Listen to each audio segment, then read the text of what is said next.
Brian Kohberger's long-awaited trial in the Idaho 4 case is scheduled to begin in the summer, but will something that NBC did on Dateline continue that?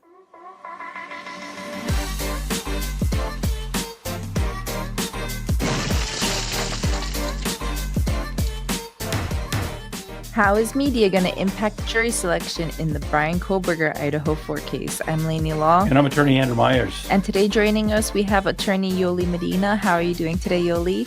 I'm fine. Thank you for having me. Thank you for joining us today. So today we're going to be doing a little discussion about some issues that seem to be picking up in the Idaho 4 case. We have seen what a national news story this has been right now, and how that's going to impact the jury, we don't quite know yet.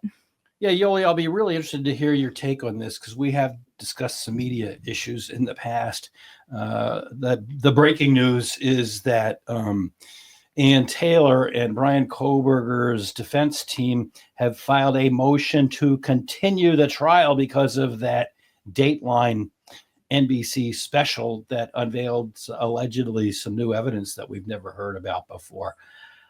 I don't know if people should take it as seriously as Ann Taylor is making it out to be, but I guess the first thing we should do is check it out. Here is the motion that has been brought by Brian Kohberger's defense.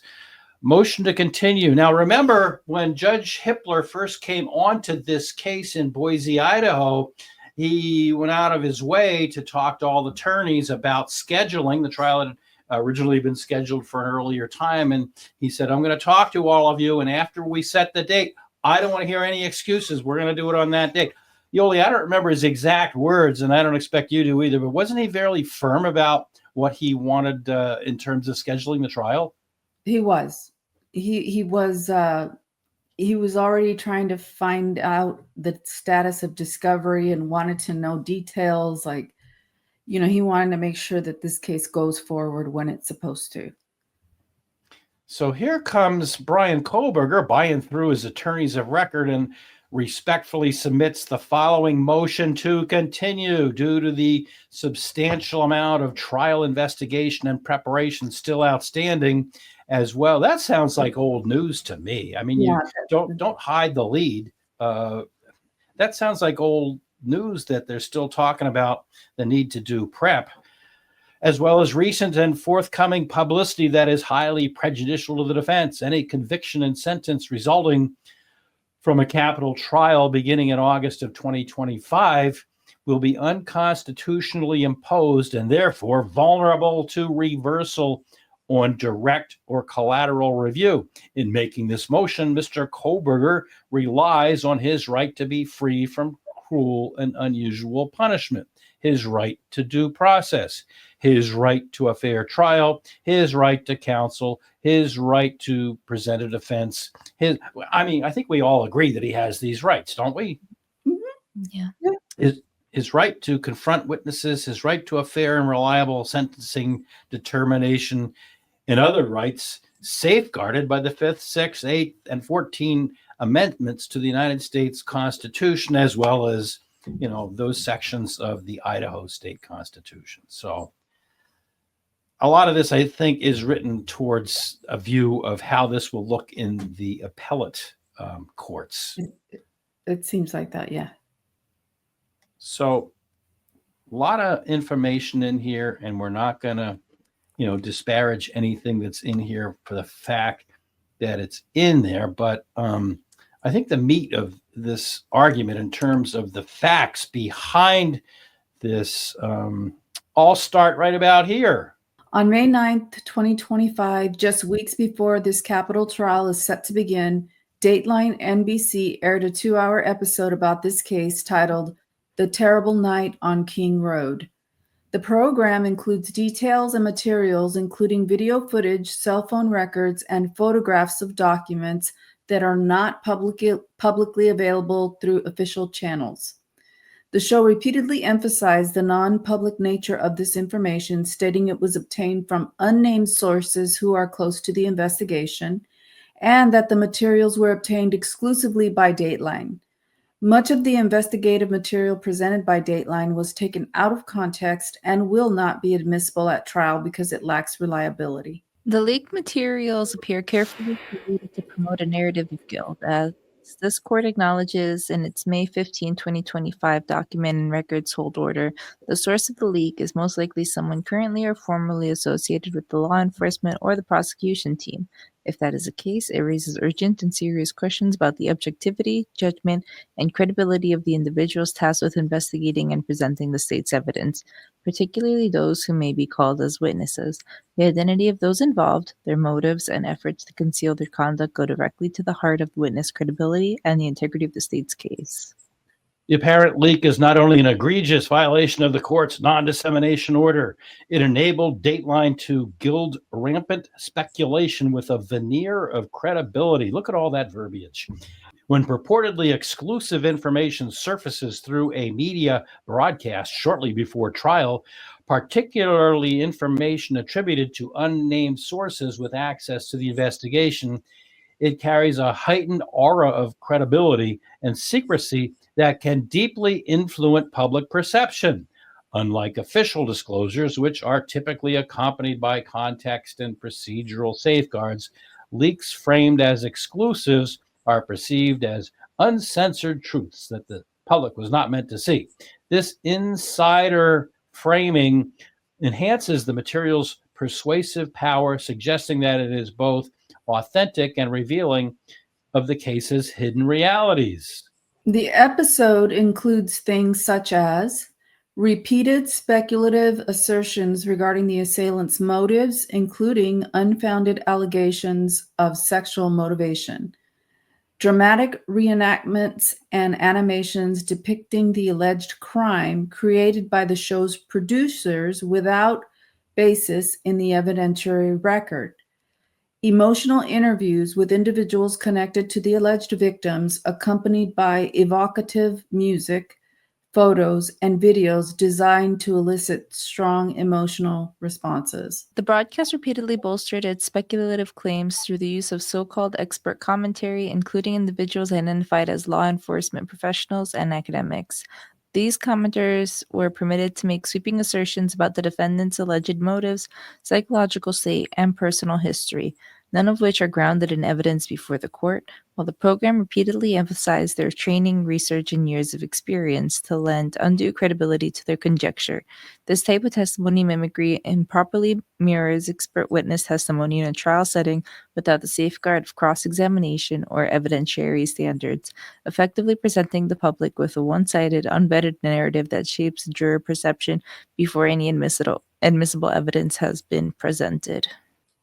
So I'm going to skip down one or two paragraphs to something that kind of stands out to me. The Dateline special, which aired just weeks before the trial date, will not even be the last pretrial media quote-unquote bombshell.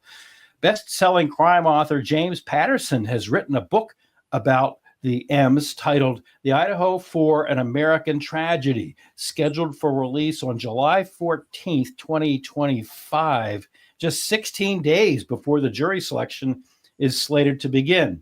Amazon, and then they have the link. We're not going to read every letter of it. Last visited March 16th, 2025.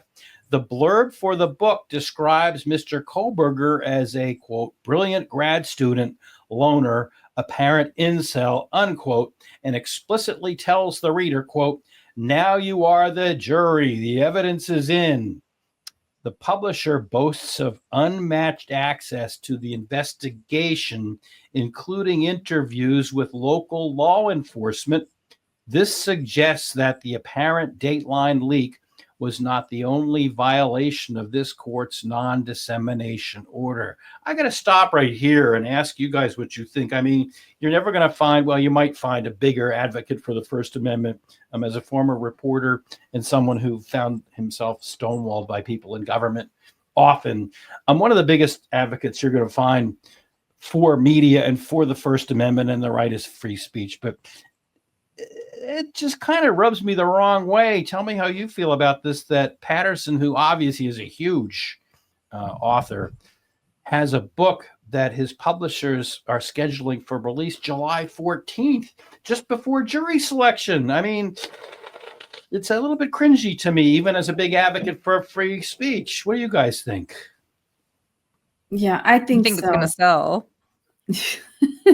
Yeah, I think it's strategic. I don't see how it could not be strategic. I mean, it's 2 weeks before the trial, and in the book it says, "Now you're the jury. The evidence is in." It's like, no, no, it's not. The evidence isn't yet.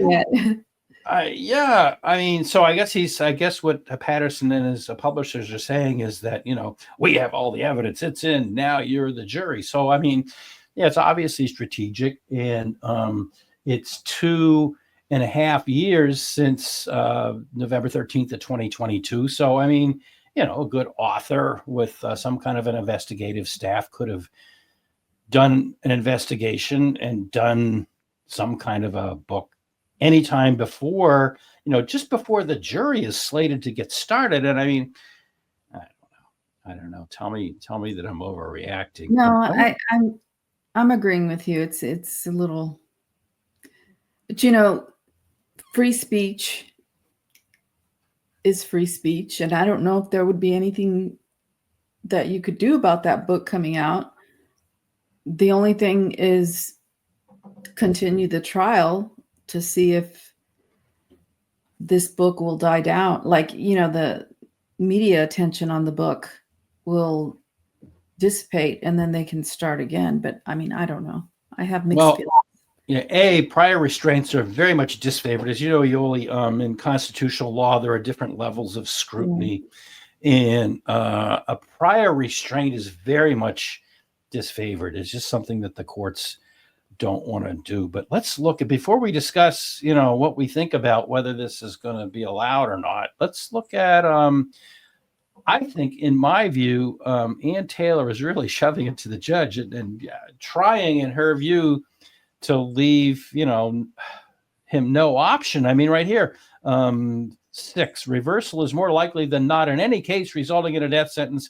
Statistically, almost 2/3 of death penalty cases are eventually overturned due to errors, often many years or even decades after the initial conviction. A frequent cause is reversal on the ineffectiveness grounds due to the lack of an exhaustive investigation and complete presentation to the sentencer. Hundreds of cases could serve as examples, but for brevity, the following are examples from the United States Supreme Court and the Ninth Circuit. Courts that will have jurisdiction over the review of these cases in the event of a death sentence. So she's saying, hundreds of cases. I could tell you of hundreds of cases that have been overturned, and you need to overturn it. I mean, you need to continue the trial so that this case doesn't get overturned. And then she bullet points, I think I counted 15 or 16 different cases. 1, 2, 3, 4, 5, 6, 7, 8, 9, 10, 11, 12, 13, 14, 15 cases. So she's saying, hey, judge, look at all these cases that got overturned, and that's what's going to happen to you if you don't allow my motion. That's how I see it. Yeah, and this has to do with her work in preparing for the trial mostly. And for me, it seems, and I know nothing because I don't practice death penalty litigation, but it seems like we've been hearing the same story about the discovery, not being able to review it, not having enough, and if that's the case, then I don't know what the state is giving her that is so voluminous, aside from the terabytes of data that we still don't know what's in there. Well, I mean, we would have to break down all these cases, and this motion was only filed 2 days before we are doing this episode. And so obviously we don't have time to brief 16 different cases, but, look at Hovey versus Ayers. Counsel ineffective for failing to adequately prepare and present mental health evidence. Summerlin versus Sheriro. Counsel failed to investigate and present mitigating evidence of a tortured childhood. Daniels versus Wooford, finding counsel ineffective and reversing the sentence due to counsel's failure to pursue further mental health experts. Well, those are all things that, at least just basically within these parenthetical summaries, have nothing to do with, pretrial publicity. And if it did, you would think most certainly that she would include that in there. I would think so. Mr. Kohberger deserves a fair trial from the outset to prevent an arbitrary or wrongful conviction and potential death sentence. These cases underscore the critical importance of thorough investigation before trial. This diligence is essential to avoid the costly and time-consuming process of reversing a conviction and death sentence years or even decades later.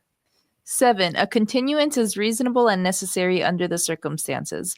While there's no mechanical test for determining whether a continuance should be granted, a trial court cannot deny a continuance based on a myopic insistence upon expeditiousness in the face of a justifiable request for a delay.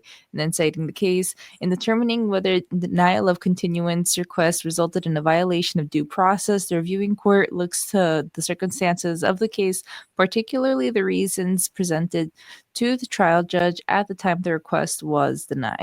This request is not made lightly. Defense counsel has worked around the clock, actively preparing for trial since appointment to this case, filed all motions in a timely manner, complied with expert disclosure deadlines, and had expected to proceed on schedule. However, it has become clear that without additional time, the defense cannot complete review of the necessary discovery, meaningfully respond to all of the state's amended expert disclosures, and incorporate the information into an effective defense, and finish critical sentencing phase investigations. I'm going to stop there because this is a similar theme, Yolie, that we've heard before in motions, that we have 68 terabytes. I think I have the number straight by now, that the American Bar Association guidelines require a look into almost every second of Mr. Kohberger's life, from kindergarten and before up through today. Any issues that he's had, teachers that he's had, conditions that he's had. So my question, and I don't expect an answer, but my question is, well, maybe I do expect an answer. My question is, to what extent is just the same issues that have been presented in previous motions to continue, and to what extent, what percentage of this is based now on this new Dateline and Patterson book? I don't know. Well, I think, if you really want to know what I think that Ann Taylor was probably going to bring a motion to continue anyway. I don't know if you remember, but one of her experts and mitigation expert passed away.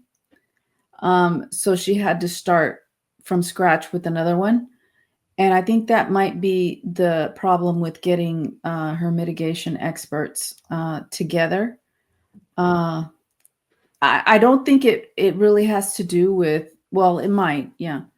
It might have to do with the guilty phase of the trial. But I think more the mitigation, and you have to have that, right? I mean, you can't just say, oh, you have to have the mitigation people ready in case he's found guilty. So I would agree. I would agree with you 100%. I agree with you absolutely, positively, 100%. But my question, that was something that had been brought up previously and rejected. So the issue about having to review discovery, that has gone on for a while. The judge told at one of the hearings, the judge told her, well, have you asked for more help? Have you, Right. And so that's getting kind of old. Yeah, that's my point. Yeah.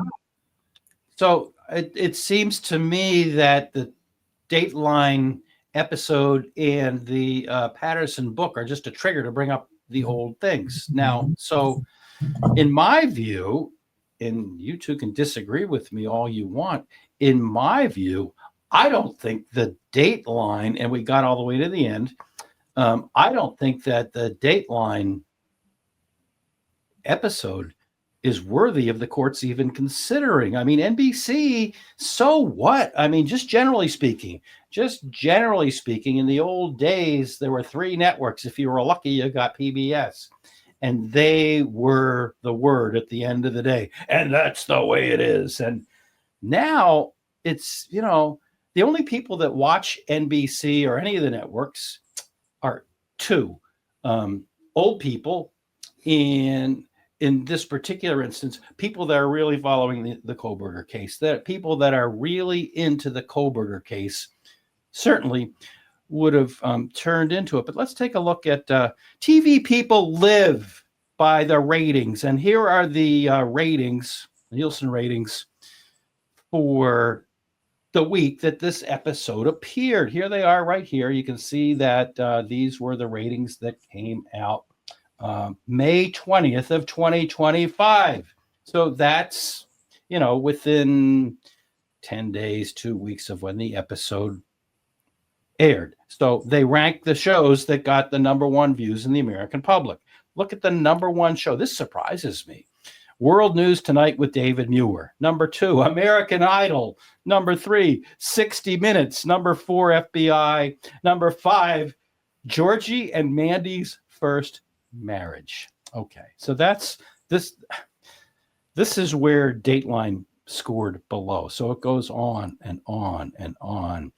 Saturday Night Live, Gutfeld, game shows, the Today Show, This Week with George Stephanopoulos, and it goes down. It goes down. Do you want to guess where we're going to find NBC and their Dateline little show? Here's look at number 69, Game Show. Look at number 73, NASCAR. Does anybody here watch NASCAR? No. NASCAR rated above NBC's Dateline show. Fox News, Paradise. Here it is, number 81. Dateline, NBC. And it's up 30%. So on average, Dateline ranks much lower. Now, if you go down, they also ranked 86, but my PDF printer, which I have to throw in the trash, cut it off. But to be honest and truthful, Dateline also came through at number 86. But there it is, Dateline, NBC, 1,324,000 viewers out of a country that has a population of what, about 347 million people. Out of 347 million people, Dateline ranked 81. As a Boston radio commenter by the name of Howie Carr pointed out, NBC rates lower than whale excrement. So why should the court, a show that rated behind NASCAR and game shows, why should the court even consider this motion? NBC's Dateline has a horrible history. Back in the 90s, they had some litigation with General Motors. This is a page from Wikipedia pointing out that Dateline had aired an hour-long investigative report, Waiting to Explode, which focused on allegations that General Motors' series of pickup trucks exploded upon impact when involved in collisions due to the poor design of the vehicle's fuel tanks. Dateline's footage showed a sample of a low-speed accident in which the fuel tank exploded. The explosion during the crash test would later be discovered to have been staged. It was staged by an expert witness for hire against General Motors. And I could go on with this, but the bottom line here, it was also later revealed that the Dateline report had been dishonest about the fuel tanks rupturing and the alleged 30-mile-an-hour speed at which the collision was conducted. The actual speed was found to be higher than stated, around 40 miles an hour. So the thing was phony. General Motors, the lawsuit and the subsequent settlement were arguably the most devastating blows for NBC in a series of reputation-damaging incidents during the 1990s and early 200s. 2000s. You're right. 1990s and early 2000s. Within NBC, Michael Gartner, who resigned under pressure shortly after the incident, was the source for much of the blame. NBC President Reuven Frank stated Gartner was hired in 1988, despite having no background in television news, in an attempt to satisfy parent company General Electric by replacing current journalists with cheaper, less experienced reporters and producers. So people that were involved in the thing were fired. 3 Dateline NBC producers were dismissed As a result of the incident and the findings of the resulting investigation, executive producer Jeff Diamond, senior producer Dave Rummel, and Robert Reed were all let go. So that's our NBC. I don't, in my opinion, and it's only my opinion, I don't think that the court should take it serious. I know the judge is furious. I know that he's issued orders for people to get back to him to find out who did the leak. But so NBC did a little show about the Kohberger case. So what? Well, I think it's more about the integrity of the evidence now, because we're talking about electronic evidence, because they had access to the data on his phone. And more, I mean, not the fact that the non-dissemination order was violated. That stuff is going to come out in trial anyway, whatever evidence is admissible. But how did this information from his home get into the hands of Dateline? Because then you attack the chain of custody. That becomes a problem with the integrity of the evidence, in my opinion. So I think maybe the judge was more concerned with that, and also the prejudicial effect that it has on the defendant. But more so, they violated an order, somebody allegedly in the law enforcement or former law enforcement violated the non-dissemination order. So that in and of itself, could that have ramifications for Brian Kohberger in terms of removing the death penalty, in terms of other measures that could be taken? And I don't know the answer to that, but I think what's more important is this breach what did they do? Copy his phone data? How did they get it? I don't know what happens when you copy phone data. I mean, they didn't have his actual phone, I'm sure. It was data from his phone that they got. Right. And when we're talking about all this data and all this technology stuff, if it's being disseminated, how is it being disseminated? Does it ruin the original? Are things modified? What's going on? And it kind of messes things up. But the pretrial publicity, I mean, I think the book is worse than Dateline. The book coming out 2 weeks before the trial is worse than the Dateline episode. But still, the Dateline episode, and really, it amounted to just creepy music, photos that look creepy. He was looking at pictures of girls. He was looking at pictures of girls. Guys do that. Breaking news. And searching. College age guys look at pictures of girls. Breaking news. Stop the press. Right. And searching crime, serial killers, and watching crime podcasts. Because we do that. I do that. I read them all the time. I have a book behind me on the bookshelf of all kinds of true crime. Yeah, I have that book. Yeah. So really, if you think about it, the Dateline episode just contained a lot of, and it kind of reaffirmed what Ann Taylor was saying, that he likes to go out at night. The hiking guy, the guy that said he saw him hiking, but going up to the hiking trail in the early evening. I don't know what, other than people saying he was creepy. This is now after the fact. Nothing was reported before that I know of. All right. You're making valid points. You really are. Especially, I would think that with respect to the information on the phone, I would certainly hope and think that what was leaked, first of all, it shouldn't have been leaked. I agree. But if it was leaked, I would hope and think that it was just a copy and not the original. I mean, I agree with you that if the original, which is evidence, was leaked, that's a big deal. My guess, I don't know. My guess, which is just as good as anybody else's, is that somebody took a copy of it and gave it to them. But I really seriously question what impact Dateline had to do, and I'll comment about Patterson in a minute, had to do with anything. When I was a reporter, we were sent out on the street to do man on the streets, person on the streets, talk to people on the street. Do you know how hard it was to find somebody that we could talk to intelligently about a major issue in the news back then?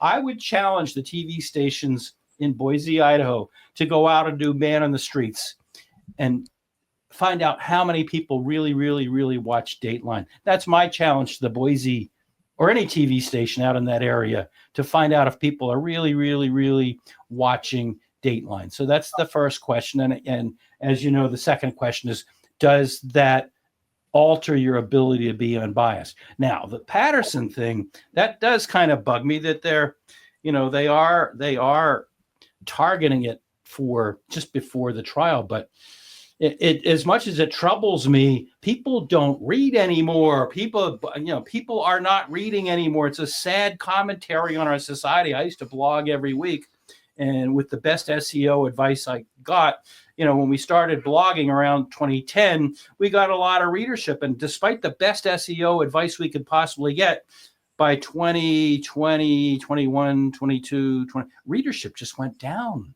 People do not read. So what that if Mr. Patterson and his publishers want to make some money on a book, to me, it is troubling that they're timing the release for this. But do you really think potential jurors are going to sit around reading a book? I don't. Well, I think that it's up to the attorneys too. Like I've said before in the past and other podcasts, that it's up to the attorney to weed out jurors who have seen those episodes of Dateline or read books, and who can't put that aside. And that's going to be the question. Can you be fair and impartial even though you saw the Dateline episode? Right. Now, people are going to say, yes, I can. But, you can sort of feel people out when you're picking a jury. You could sort of feel like whether it's genuine or not. And a lot of times that's all you have to rely on, unless you get a jury consultant to help you. And I don't know if they're going to have a jury consultant on the Brian Kohberger case because of funding. And that's when you have a public defender like this, it's because you think about all these other people who've been accused of crimes, they don't have 4 or 5 lawyers on their team. Yeah, no, I agree. You're making some really good points. Why don't we ask our viewers? Why don't we ask our commenters to tell us, do you agree with Yolie, who has legitimate concerns, or you'd agree with me? And I think NBC is like a nothing burger. It's like, so what? Little NBC had a little, with a bad record and nobody watching them anyhow. What? So who's right? Yolie, expressing, serious concerns, or me brushing the whole thing aside. And my prediction, which could be wrong as the day is long, my prediction is that Judge Hippler will come out and he'll be concerned and he'll be worried. But at the end of the day, this trial's going to go forward. That's my prediction. I may be wrong, but that's my prediction. My prediction is that the judge is going to have a hard time deciding whether to allow the trial to go or not. I don't know what he'll decide, but I think it's troubling for him. Yeah, I just think it reminds me of the Karen Reed situation, where now she's going through and asking all these jurors, like, what's going on? What are you looking at? What are you talking to? Like, whatever it is that's happening there. It's with social media just now. There's not really much you can do to hide yourself from this stuff, whether you are seeking it out or not. So my next question, and this will be answered fairly soon, I would think, is what is William Thompson going to say about all this? Because he and Ashley Jennings have got to write a response. Will they object? Will they not object? They want to go forward with the trial. But what is William Thompson going to say about all this? And I won't guess that. Would you? Being that it's likely that the leak came from their side, I think he might not oppose a continuance, but I don't know that. I don't know either. And you know who's going to be really upset about all this is the families. And I'm not going to mention any individual names, but the families are going to be really upset about this because they've been waiting now, for 2.5 years. Is that right? Yeah. Yeah. They've been waiting for 2.5 years, and sad. Yeah, well, let's see what our commenters do say after they answer our question. Who's right, you or me? All right, so I'm going to start off with our comment from longtime viewer Redondo Beach. I saw how the sausage was made for the 20 years. Keith Morrison and his usual producer Brian Bishop are 2 of the best journalists I know. I can guarantee that those sources were double and triple checked, and the judge can't stop S-word. The reason we know everything that was said in Dateline is because the judge had such a fit. He had to, because he placed the gag order. But a lot of the BS that's been coming out of this case is because of the ridiculous gag order. The public has a right to know. That's a good point. That's a theme that we've talked about before because of the non-dissemination order and how it was, so tight in a crime of this magnitude. They kind of asked for it by, locking it down so tightly. Number 4, Seb Muse. I can never pronounce these things.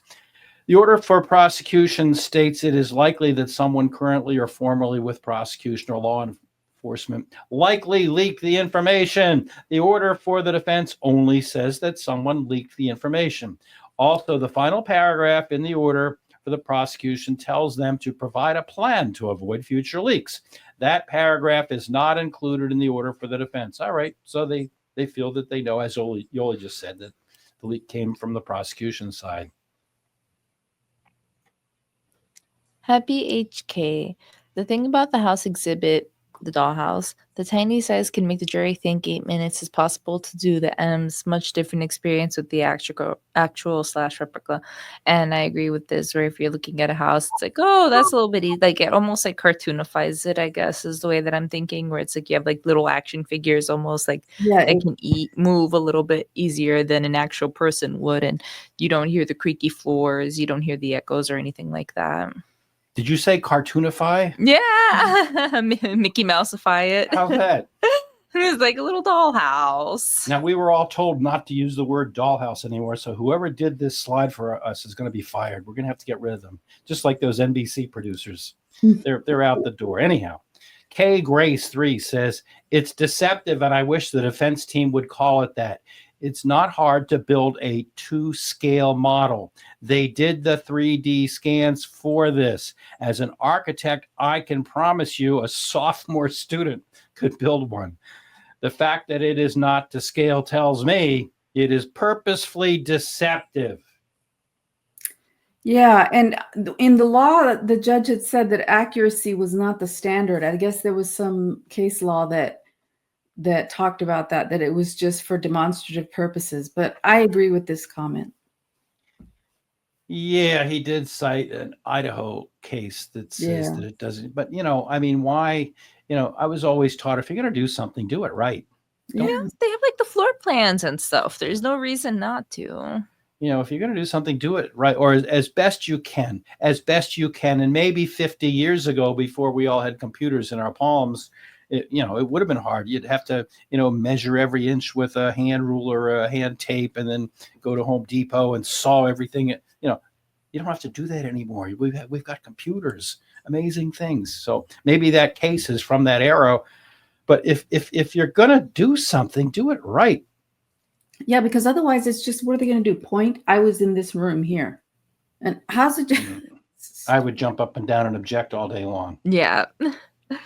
So our last 2 comments today is said in James 488. They still don't say why it took 8 hours to call the police. In my opinion, there is something very fishy about that. Then kids were doing something during that time. And then Multiverse says, I think they were trying to find anyone besides themselves to come in and discover the scene and call the cops.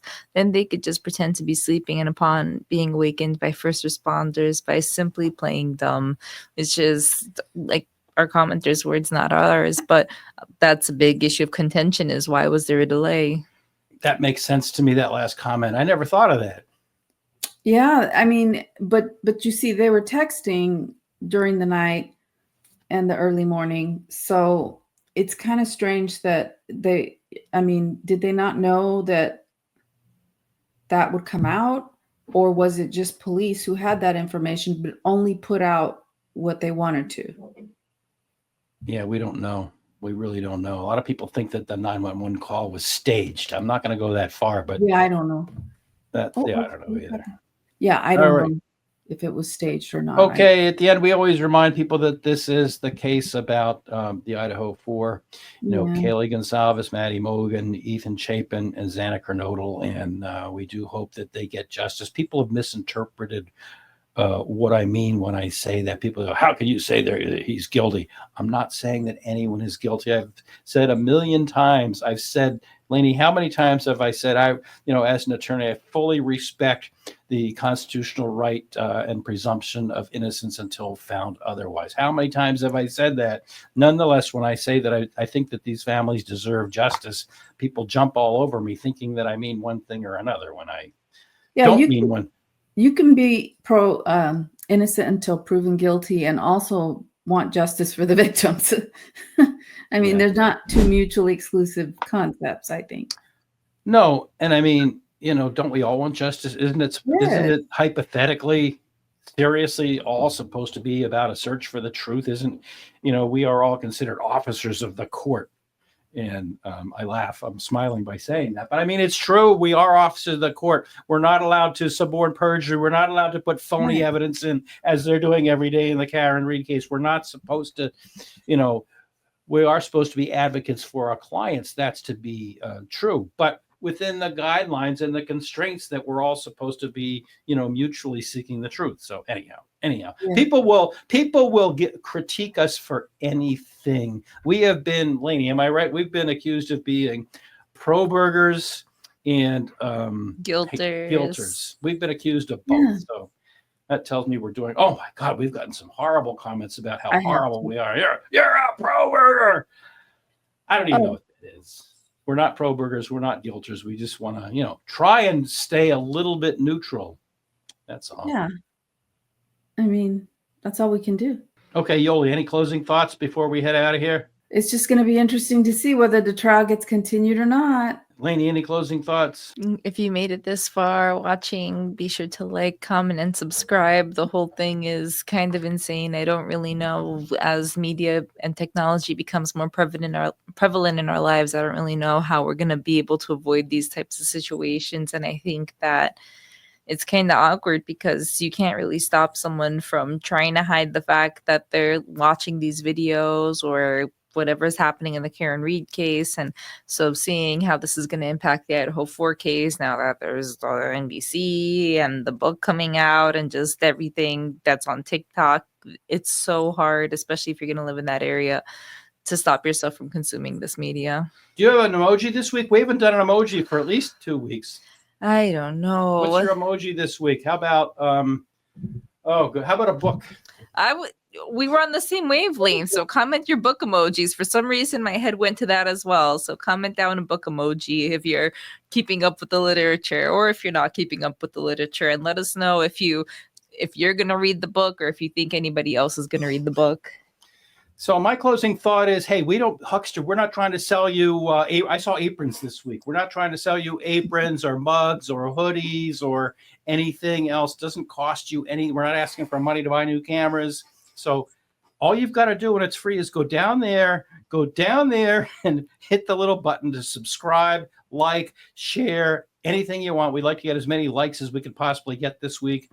And so, hey, we made it to 20,000. We didn't mention it. We finally made it to 20,000. Wow, that's big for us. I know there's people out there that have 400,000 and, over 1 million. I know you're out there, but, we're climbing one rung at a time, one step at a time. Now we owe you guys fireworks. Yes. I have to talk. I have to see a man about a horse. I'm making some plans.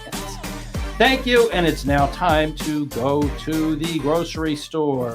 Whether you are in the grocery store, the gas station, or anywhere else, please remember to be kind to people. You don't know what they're going through. And the same goes for our comments section. We want you to comment, but be nice, be kind, be positive if you can. And thank you for watching. Be sure to like and subscribe. Have a good one. Lower than whale excrement.